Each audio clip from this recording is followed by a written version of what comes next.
Srangsal funga shinanu ya khorok sa sakra ni mangka thekalai jaka manka bishalgor shakham nogo abhai patimuni kokta mankeno patimung thayo thangi shoi ya police Paithago legal paperwork paimani yagulo aborok ni mangka thaino tubo jaka akortala jibi shakham ni ka thaino go phiaba takphano amangka thani shinmung manya ko hne shakham nogni doctor একটা লোককে কালকে দুপুরের পরে fire service আমাদের এখানে এসে নিয়ে রেখে যায় আননোন লোক আনকনশিয়াস অবস্থায় ছিল কন্ডিশন খারাপই ছিল দেখে মনে হচ্ছিল হয়তো ইনটক্সিকেটও থাকতে পারে তো এই কন্ডিশনে এসে আমাদের এখানে রাখে তারপর আমরা পুলিশে ইনফরমেশন দিই সেই অনুযায়ী এবং আমরা প্রাথমিক চিকিৎসা শুরু করি তারপর পর্যন্ত ওর এখনও পর্যন্ত কোনো পরিচিতি জানা যায়নি লোকটির তো সেই অবস্থায় আমাদের চিকিৎসা চলাকালীনই আজকে সকালের দিকে 7:30 নাগাদ পেশেন্টটা এক্সপায়ার করে এবং সেটা আমরা আবার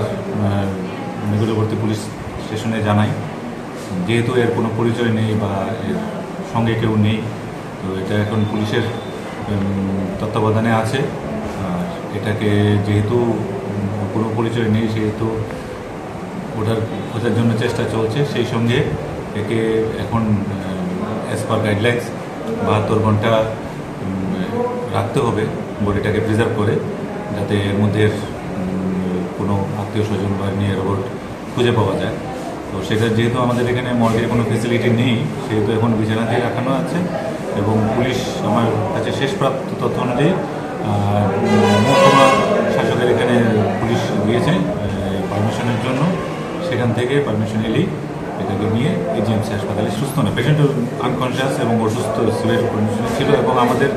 যে অ্যাটেন্ডিং মেডিকেল অফিসার ছিল তার মত অনুযায়ী তাকে সিভিয়ারলি ইনটক্সিকেটেড বলেই মনে হয়েছিল নামটা সে কথা বলার মতো কন্ডিশন ছিল বয়সটা আনুমানিক 60-62 এরকম বিশালগড় নিশমি জীবনী কক থমচিনি খরাং